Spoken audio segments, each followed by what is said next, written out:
Hi friends, welcome to Biology Simplified Tamil. Now unga sendinnadan molecular basis of inheritance la translation topic ரொம்ப easy தான். அத கடன்னு இப்ப பார்த்தறலாம் ரொம்ப குயிக்கா. Translation refers to the process of polymerization of amino acids to form a polypeptide. Polypeptide னா என்ன அர்த்தம்? Protein. அப்ப translationங்கிறது nothing but protein synthesis. So translation la amino acids எல்லாம் polymerize ஆகுது. Polymerize னா என்ன அர்த்தம்? ஒரு amino acid இன்னொரு amino acidோட இன்னொரு amino acidோட இன்னொரு amino acidோட எக்கச்சக்கமான amino acids சேர்ந்து ஒரு chain of peptide bond ரெண்டு amino acid கிடையில ஒரு peptide bond. அடுத்த amino acid கிடையில peptide bond. இப்படி peptide bondனால ஒரு பாசிகளை நூல்ல கோத்த மாதிரி அந்த நூல் தான் பெப்டைட் பாண்ட்ஸ் பாசி மணிகள் தான் அமினோ ஆசிட்ஸ் அப்படி சேர்த்து வச்சா உங்களுக்கு பாலிபெப்டைட் வந்துரும் polypeptide amino acids group of amino acids பாலிபெப்டைட ஃபார்ம் பண்ணிடுது ஏன் பாலிபெப்டைட் சொல்றாங்க பெப்டைட் பாண்ட்ஸ் நிறைய சேர்ந்து தான் அமினோ ஆசிட் அப்படி செயினா ஃபார்ம் பண்ணுது அப்படி ஃபார்ம் பண்ணி வரத நம்ம புரோட்டீன் அப்படிங்கிறோம் so polypeptide is protein the order and sequence of amino acids are defined by the sequence of bases in the mRNA ஒவ்வொரு mRNA-லயும் சீக்வென்ஸ் மாறும் அதாவது ஒரு பர்టిక్యులர் mRNA இருக்குன்னா ஒரு பர்టిక్యులர் புரோட்டீனை சிந்தசிஸ் பண்றதுக்கான சீக்வென்ஸ் வச்சிருக்கோம் இன்னொரு mRNA வேற சீக்வென்ஸ் வச்சிருக்கோம் சோ ஒவ்வொரு நிறைய டைப் ஆஃப் mRNA ஒரு செல்லுக்குள்ள இருக்கும் அது எந்த புரோட்டீனை சிந்தசிஸ் பண்றதுக்கு கோடை எடுத்துக்கிட்டு வருது அதுக்கு தகுந்த மாதிரி அந்த mRNA இருக்கும் அந்த mRNA-ல இருக்க சீக்வென்ஸ்க்கு தகுந்த மாதிரி தான் இந்த பாலிபெப்டைட் செயின்ல அமினோ ஆசிட்ஸோட சீக்வென்ஸ் அமையும் சோ அமினோ ஆசிட்ஸ் எந்த சீக்வென்ஸ்ல வரணும் அப்படின்றதுக்கான ஸ்கிரிப்ட் எதுல இருக்குது mRNA-ல இருக்கு மெசேஜ் அதுல தான் இருக்கு அதான் messenger RNA the amino acids are joined by a bond which is known as peptide bond and the peptide bond amino acids கிடையில நிறைய peptide bond வரதுனால polypeptide many peptide அப்படினு அர்த்தம் formation of a peptide bond requires energy this is very important ஒரு amino acid இப்படி இருக்கு அதுக்கு பக்கத்துல இன்னொரு amino acid join பண்ணனும்னா இடையில வந்து peptide bond form பண்ணனும் another amino acid join பண்ணனும்னா another peptide bond இப்படியே நிறைய peptide bond form ஆகிட்டே இருந்துச்சுனா என்னங்க polypeptide ஒரு peptide bond join பண்றதுக்கே உங்களுக்கு நிறைய எனர்ஜி வேணும் ATP வேணும் very important ஞாபகம் வச்சுங்க therefore in the first phase itself மொத ஃபேஸ்லயே அதாவது டிரான்ஸ்லேஷன் ஆரம்பிக்கிற அந்த சமயத்திலே first phase itself amino acids are activatedனா அது வந்து energetically activate ஆயிடுது in the presence of ATP utilise பண்ணி and linked to their cognate tRNA cognateனா என்ன ரிலேட்டிவ்னு அர்த்தம் ரிலேட்டிவ் சொந்தக்காரங்கன்னு அர்த்தம் ஓகேங்களா இங்க cognate tRNAங்கிறது ஒரு அமினோ ஆசிட் ஒரு பர்టిక్యులர் tRNA-ல தான் போய் ஜாயின்ட் ஆகும் tRNA-னா T-னா என்ன ட்ரான்ஸ்ஃபர் அமினோ ஆசிடை ட்ரான்ஸ்ஃபர் பண்ணி கொண்டு போறாரு எங்க இருந்து சைட்டோபிளாசத்துல இருந்து ரைபோசோம்ல தான் உங்களுக்கு புரோட்டீன் சிந்தசிஸ் நடக்க போகுது okay A process commonly called as charging of tRNA or amino acylation of tRNA need to question note பண்ணுங்க to be more specific னா என்ன அர்த்தம் charging of tRNA அல்லது amino acylation of tRNA ன்னு ஸ்பெசிஃபிக்கா நம்ம எதை சொல்றோம்னா particular amino acid அதோட relative tRNA ஓட with the help of ATP போய் joined ஆகும் tRNA இப்படி இருக்குங்க tRNA இப்படி இருக்கும் ஓகேங்களா இப்படி இருக்கேல tRNA-ல அமினோ ஆசிட் ஒரு அமினோ ஆசிட் வந்து இங்க சார்ஜிங் வந்து ஜாயின்ட் ஆகும் இதுக்கு பேர் நம்ம amino acylation of tRNA or charging of tRNA ன்னு குறிப்பிட்டு சொல்றோம் if two such charged tRNA are bought close enough so ரெண்டு tRNA பக்கத்துல வந்துச்சுன்னு வெச்சீங்களேன் charged tRNA ஓகேங்களா இங்க ஒரு அமினோ ஆசிட் ரெண்டு பக்கத்துல வந்துச்சுனா இந்த அமினோ ஆசிட் இடையில peptide bond form ஆகும் so brought close enough the formation of peptide bond between them would be favored energetically ATP utilize பண்ணி அந்த ரெண்டுக்கு இடையில peptide bond form ஆகும் இந்த இதுல பார்த்தா தெரியும் சோ அப்படி ரெண்டு சார்ஜ் ஆன tRNA னா இங்க பாருங்க இங்க ஒரு அமினோ ஆசிட் இருக்கு அலனைன் இங்க ஒரு அமினோ ஆசிட் இருக்கு வேலைன் இந்த ரெண்டுக்கும் இடையில peptide bond form ஆகும்னா ரெண்டும் பக்கத்துல வரணும் அது எப்பதான் நடக்கும் ரைபோசோம்ல லார்ஜர் யூனிட்ல தான் பக்கத்துல வந்து ரெண்டு tRNA சார்ஜ்டு tRNA வந்து உட்கார வாய்ப்பு இருக்கு அப்ப அங்க தான் peptide bond form ஆகும்ங்கறத நம்ம புரிஞ்சுக்கணும் டயகிராம்ல தெளிவா கொடுத்திருக்காங்க the presence of catalyst would enhance the rate of peptide bond formation இங்க பாருங்க peptide bond form ஆக another tRNA வரும் அப்படியே மூவ் ஆகி போயிட்டே இருக்கும் அப்படி peptide bond form ஆகற வேகத்தை அதிகப்படுத்துறதுக்கு ஸ்பெசிபிக்கான கேட்டலிஸ்ட் இருக்கும் கேட்டலிஸ்ட்னா வினையூக்கிகள் அப்படிம்போம் இந்த ரியாக்ஷனை தூண்டி விடுறது ரியாக்ஷனை ஸ்பீட் அப் பண்ற கேட்டலிஸ்ட் catalyst help பண்ணும். The cellular factory responsible for synthesis of protein is ribosome. இந்த இடத்துல very important competitive examination question. Ribosome அப்படிங்கிறது protein factory of the cell அப்படிங்கிறது தான் இங்க சொல்லியிருக்காங்க. So protein synthesis நடக்கிற இடம் ribosomes மறந்துடக்கூடாது.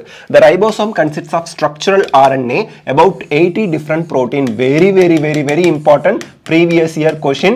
என்ன அப்படின்னா previous year question முன்னாடி ஏதோ ஒரு வருஷத்துல கேட்டிருக்காங்க. இந்த ரைபோசோம்ல 2 components இருக்கு. ஒன்னு rRNA. இங்க மொட்டையா RNA கொடுத்திருக்காங்களா?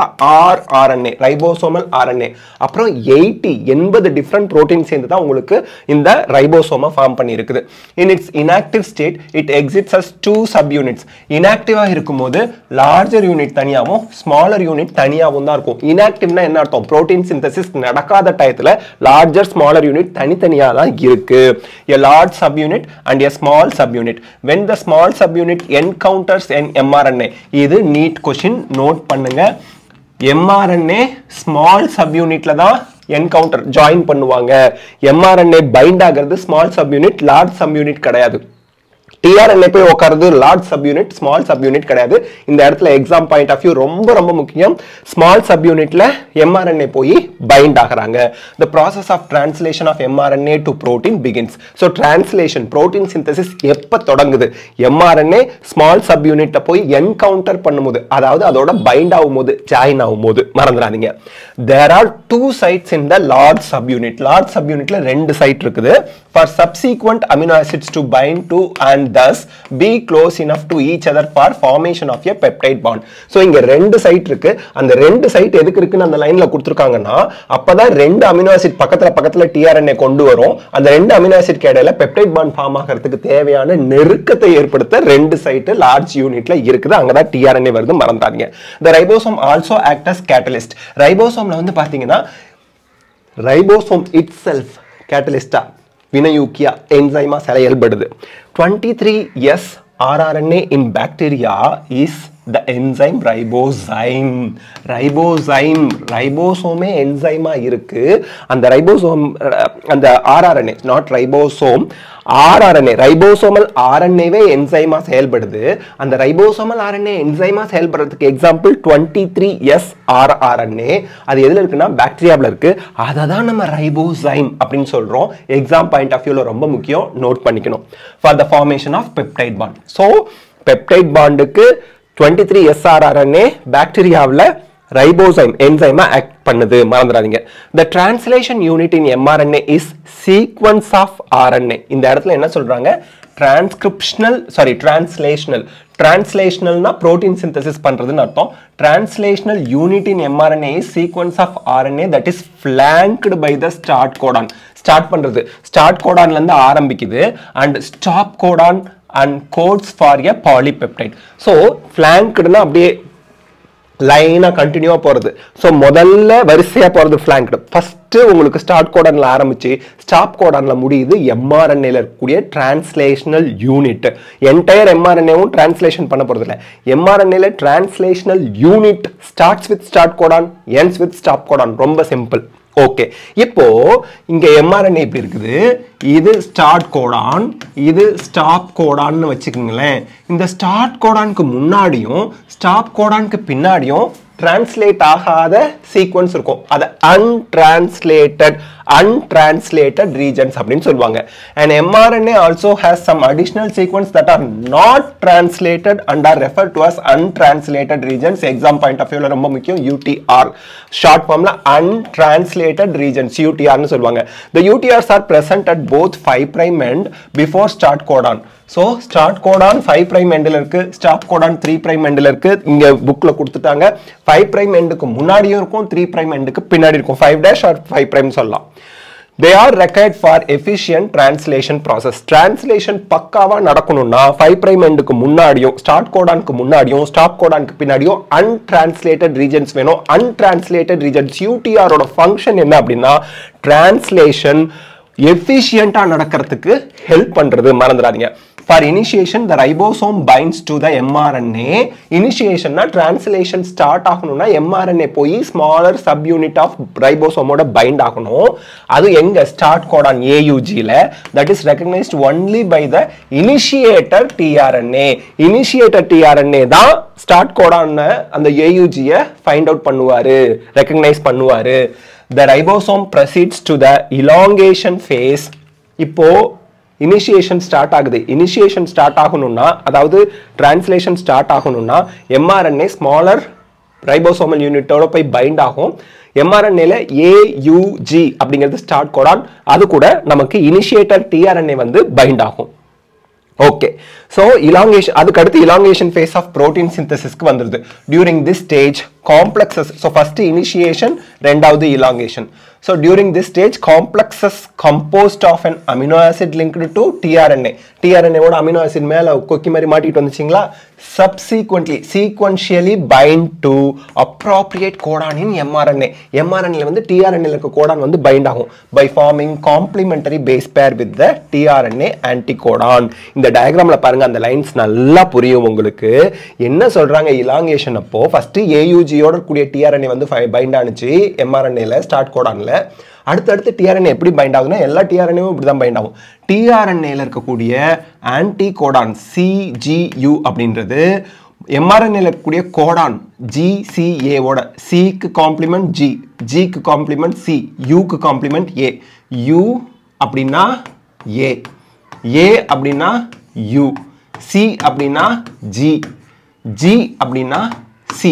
இதுதான் காம்ப்ளிமெண்டரி கோடான்னு சொல்வோம். சோ காம்ப்ளிமெண்டரி கோடானோட தான் போய் ஜாயிண்ட் ஆகும் எது, tRNAவும் mRNAவும். இதை நீங்க மறந்துடக்கூடாது.